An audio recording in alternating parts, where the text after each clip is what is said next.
Если вам, дорогой зритель, меньше 35 лет и в разговорах с людьми старше в последнее время вы устали закатывать глаза и мысленно рвать на себе волосы, этот разбор для вас.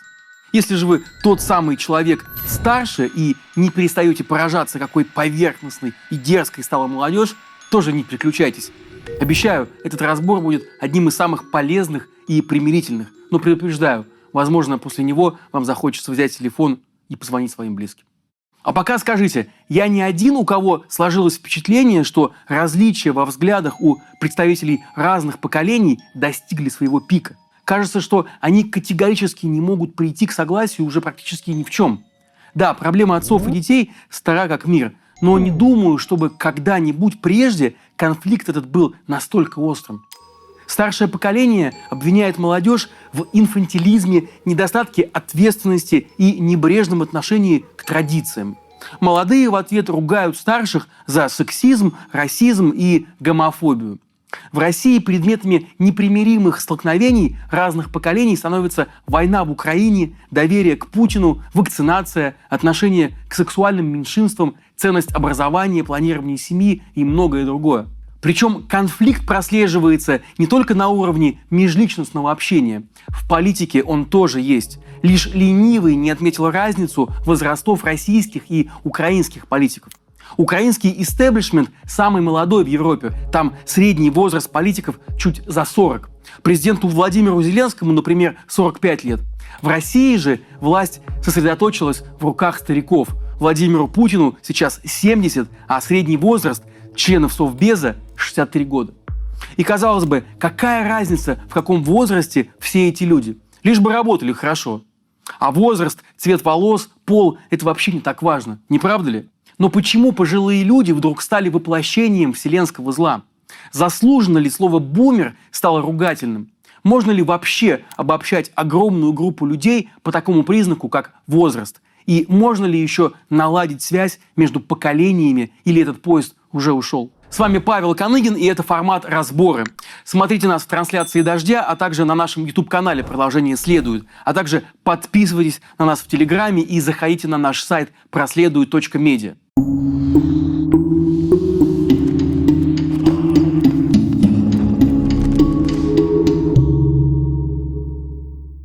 Кто такие бумеры? Сейчас этим словом школьники и студенты обобщенно насмешливо называют вообще всех, кто не идет в ногу с трендами. 49 years old. Okay, boomer.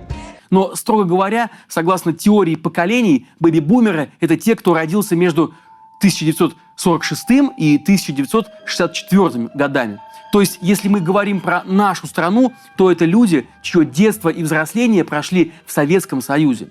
Они были молодыми, страшное сталинское время было уже позади, жизнь в СССР, казалось бы, становилась с каждым днем все краше, а страна восстанавливалась от войны, строилось жилье, росли зарплаты. 70-е, на которые пришлась молодость среднестатистического бумера, вообще, можно сказать, золотые годы. Это было самое сытое время за весь советский период. По душевому ВВП СССР даже опережал некоторые европейские страны, например, Испанию и Грецию, где, как любили тогда говорить, все есть. Причиной тому были не какие-то особые экономические таланты Леонида Брежнева, тогдашнего руководителя Советского Союза, а тот банальный факт, что именно в эти годы цены на нефть были особенно высокими. Это позволило СССР не только продолжать вкладываться в тяжелую промышленность, вооружение, строительство и сельское хозяйство, но и закупать за рубежом товары народного потребления, в производстве которых Союз был, мягко говоря, не очень силен. Бытовую технику, одежду, посуду, игрушки и мебель покупали на нефтедоллары в ГДР, Польше, Чехословакии и Югославии, в этих странах соцлагеря. Эти стенки и серванты из 70-х все еще стоят в квартирах многих россиян, наших с вами родителей, напоминая о тех благословенных временах. И Советский Союз тогда преуспевал не только в экономическом плане. Его влияние и роль в мировой политике были весьма значительны. Это было уже не новообразование, как в начале 20 века, а сложившееся государство, победившее во Второй мировой войне и запустившее первого человека в космос и собирающее больше всего медалей на Олимпиадах. Но все это благоденствие дало трещину в 80-е, когда цены на нефть полетели вниз, а с ними и хрупкая, как оказалось, экономика Советского Союза. К тому же власти вбухали огромные деньги в войну в Афганистане, а потом еще и были вынуждены потратить миллиарды на ликвидацию последствий взрыва на Чернобыльской АЭС. В итоге уже в середине 80-х Союз явно не справлялся с производством необходимых товаров, а покупать за рубежом их было просто не на что. В стране начался самый сильный дефицит со времен Второй мировой войны. Тогдашний генсек и глава государства Михаил Горбачев пытался спасти ситуацию. Он вывел советские войска из Афганистана, стал больше вкладывать в автомобилестроение и взялся улучшать отношения СССР с Западом, чтобы уменьшить военные расходы. Но решения всех экономических проблем он так и не добился. И в народной памяти его правление осталось как время экономического упадка. И вот представьте, тем самым парням, которые в 70-е были еще совсем молоды и только мечтали о чехословацкой стенке, это такой мультишкаф во всю стену, так вот, в 80-е вдруг оказалось, что ее уже не на что купить. Какая уж там стенка, когда даже продукты стали продаваться по талонам. До 80-х жизнь бумеров была распланирована на десятилетия вперед. Вот ты октябренок, потом пионер, потом комсомолец, поступаешь в институт, получаешь распределение на работу, женишься, заводишь первого ребенка, получаешь повышение, заводишь второго ребенка, а в назначенное время приходит твоя очередь и на квартиру, а потом и автомобиль, и дачный участок. Ты уважаемый начальник чего-то там и глава семьи. Хобби рыбалка, а тут вдруг бах, перестройка, распад Союза, полная смена правил игры. И все это как раз тогда, когда ты должен был добраться до пика своего запланированного благополучия. К такому советских бумеров никто не готовил. Цены на нефть расти не спешили. Вместо этого росла безработица. Если во времена СССР она составляла 0,1%, то к 1999 году без работы в России был уже каждый 8-й человек. Вместо того, чтобы занимать хорошую должность на производстве, многие бумеры вдруг оказались вынуждены начинать все с нуля и в 40 лет идти продавать поддельные адидасы на вещевой рынок. Их образование, карьера и заслуги перед Компартией оказались вообще никому не нужны. У них остались только несколько акций МММ в том самом чехословацком серванте и что-то вроде свободы. А что такое свобода в 90-е? Это выбор между Ельциным, Зюгановым и Жириновским. Это истории про секс и визиты инопланетян в желтой газетенке с ПДНФО, выходившей миллионными тиражами. Это заморские сериалы о трудной жизни очень богатых людей. Это шанс выиграть миксер «Поле чудес». Это еженедельная сатирическая передача «Кукла» на НТВ. Легитимная возможность поржать хоть над своим президентом, хоть над английской королевой, хоть над тем же Жириновским. Вот примерно и все. Повезло. Повезло, что он ушел, что пришел, что опять ушел. Можно ли винить бумеров в том, что они чувствовали себя обманутыми? Можно ли винить их в том, что они ностальгировали по предсказуемым и комфортным 70-м? По тому Советскому Союзу, который они помнили? Даже если вы родились позже, просто задумайтесь, как бы чувствовали себя вы на их месте. Ну а потом начались нулевые, и все как-то сразу стало лучше. Цены на нефть вдруг снова стали расти, причем расти бешено, и аж до самого 2008 года. Этого более чем хватило на 2 президентских срока Владимира Путина, который в глазах многих россиян вдруг стал причиной и автором нового золотого века российской экономики. Владимир Путин ведь и сам бумер. Родился в 1952 году, а в 1975 окончил университет и был распределен на работу в КГБ, после чего его жизнь шла как по писанному. Повышение по службе, в начале 80-х свадьба, появление первой дочери, переезд в ранге майора в ГДР, уже там рождение второй дочери и покупка кассетного видеомагнитофона. А потом, как и у многих бумеров, вся эта прекрасная спланированная жизнь оказалась под ударом из-за пресловутой перестройки и примирения с Западом. В декабре 1989 года немцы снесли Берлинскую стену, и через несколько недель 36-летний Владимир Путин был вынужден вернуться в Советский Союз. Еще через год, после августовского путча 1991 года, он покинул ряды дискредитировавшего себя КГБ. Впрочем, в отличие от множества других представителей своего поколения, чья карьера полностью развалилась в 90-е, Владимир Путин и его коллеги по КГБ быстро нашли себе теплые места советников по внешним связям при крупных политиках и в больших компаниях. Позже, в нулевые, они возглавили многомиллиардные корпорации. Например, работавший с Путиным в Германии Сергей Чемезов стал гендиректором компании «Ростех», а другой его тамошний коллега Николай Токарев сейчас возглавляет «Транснефть». Если мы посмотрим, кто голосовал за Владимира Путина на его первых президентских выборах в нулевом году, то мы увидим, что это были в первую очередь женщины в возрасте 35-40 лет. Путин был чуть постарше их самих. Он был спортивен, опрятен и складно говорил, что очень выгодно отличало его от предшественника, отчаянно пьющего, разболевшегося и едва связывающего слова Бориса Ельцина. На мой взгляд, в нашей стране поворот к тоталитаризму на какой-то период времени возможен.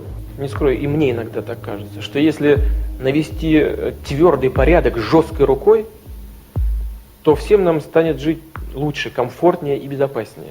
Избирательницы Путина были, мягко говоря, небогаты. По результатам соцопросов тех лет, половине из них было не просто наскрести деньги, чтобы даже купить себе одежду. Треть призналась, что едва сводят концы с концами. 47-летний и бодрый Владимир Путин стал для них олицетворением надежды на перемены к лучшему. С тех пор электорат Путина оставался верен своему кумиру и старел вместе с ним. Как тогда, так и сейчас это все еще в первую очередь женщины, только теперь им уже где-то около 60. Правда, вот разбогатеть у них так и не получилось. На еду хватает, и слава богу. Вы теперь убедились, кто главный миротворец всего мира? Наш Владимир Владимирович. К слову, что отличает российских бумеров от зарубежных? Они не ждут многого от жизни. Например, их американские ровесники, не проходившие через встряску российских 90-х, не теряют аппетита к жизни. После того, как встают на ноги их дети, они стремятся пожить для себя. Отправляются путешествовать по миру, балуют себя дорогостоящими хобби и активно вкладываются в здоровье. Российские же бумеры, по статистике, практически не покидают родных мест, экономят на себе и тратят все, что могут, на детей и внуков.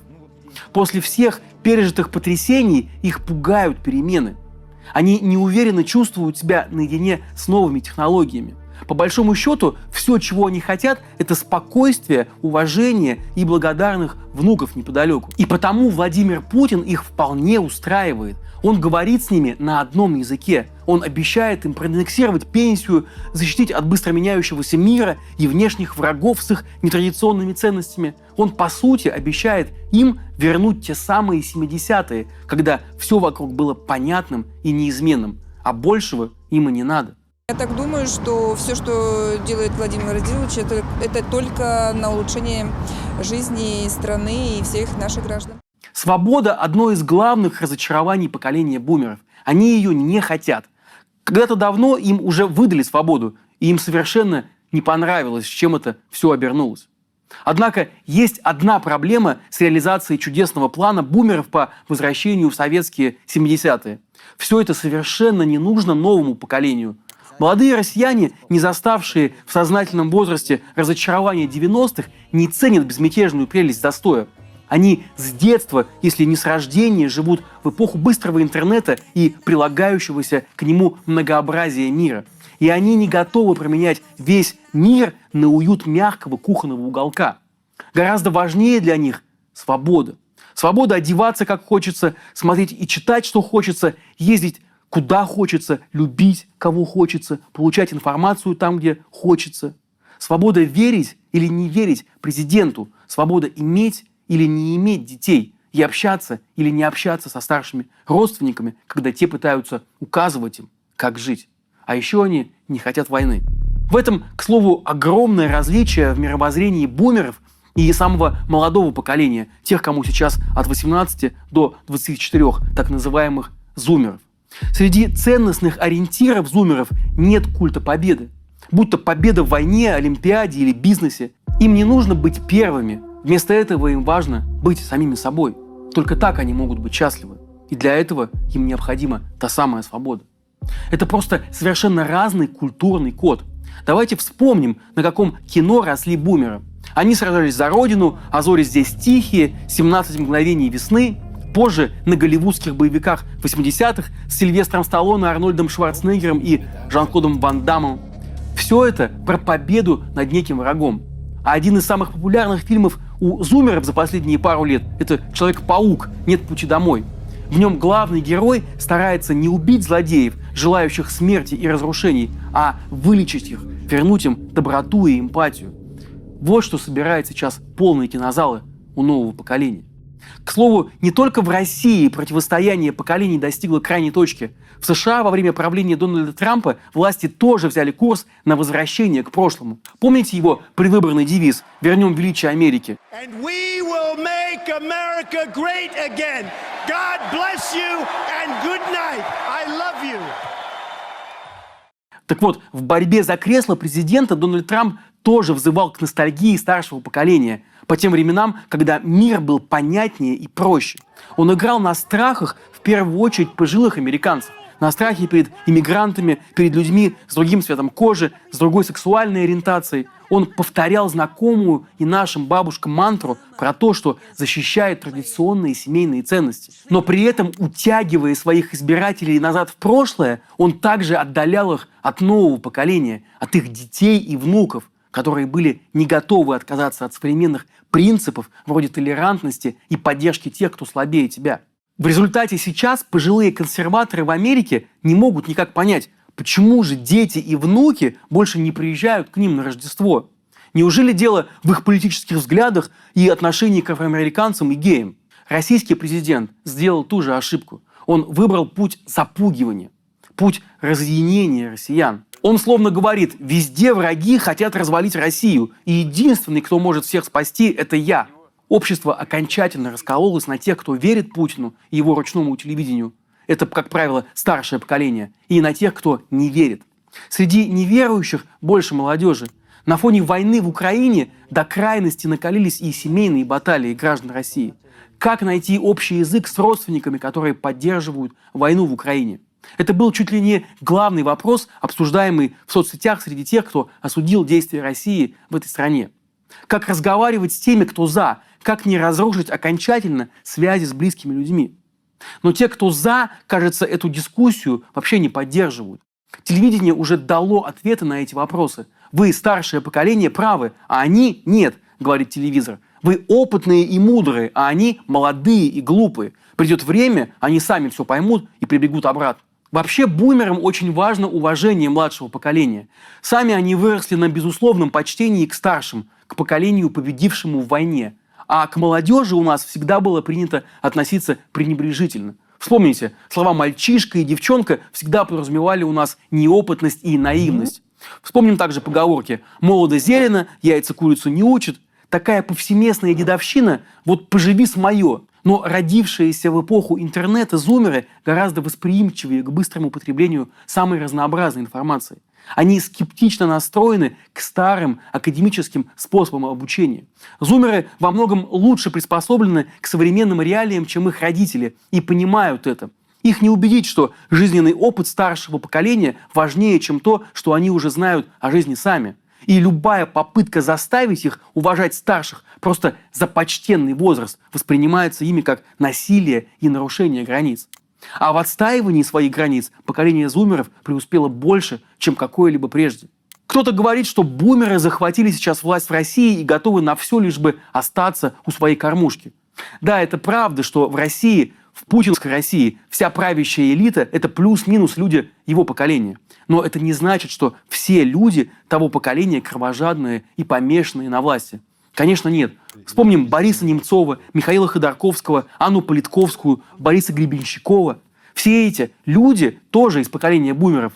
Возьмем, опять же, Аллу Пугачеву, Бориса Акунина, Шевчука и других представителей творческой интеллигенции, которые открыто выступили против войны в Украине. Возьмем, наконец, 61-летнего кочегара Владимира Румянцева из Вологды, которого приговорили к 3 годам лишения свободы только за то, что он транслировал оппозиционные радиопрограммы с помощью самодельного маломощного передатчика.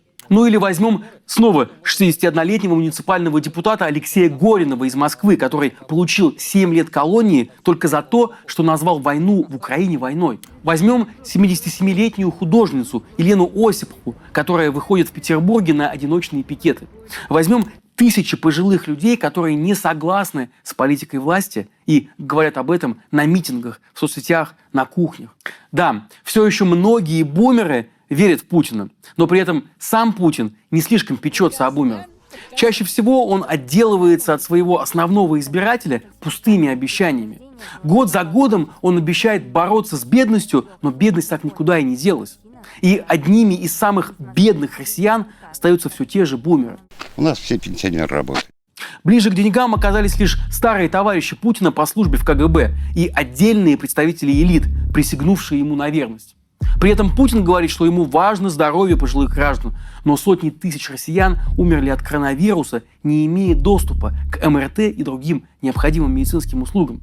Путин годами ведет показательную войну с геями, но рождаемость в России продолжает падать. Путин говорил, что целью специальной военной операции в Украине была ее демилитаризация. Но теперь у Украины больше современного вооружения, чем когда-либо. Путин разглагольствует о семейных ценностях с экранов телевизоров и при этом разлучает миллионы семей. Дети и внуки или ссорятся со старшими членами семьи, или попадают под призыв, или вынужденно эмигрируют. Так что бумеры, поддерживающие Путина, тоже рано или поздно заметят, как пустеют стулья за их семейным столом. Заметят и то, что дети и внуки не спешат возвращаться. И поймут, что им нужна не война, а спокойная жизнь рядом со своими родными. Ну а молодые в итоге, конечно, все равно победят. Просто потому, что так устроены время и природа.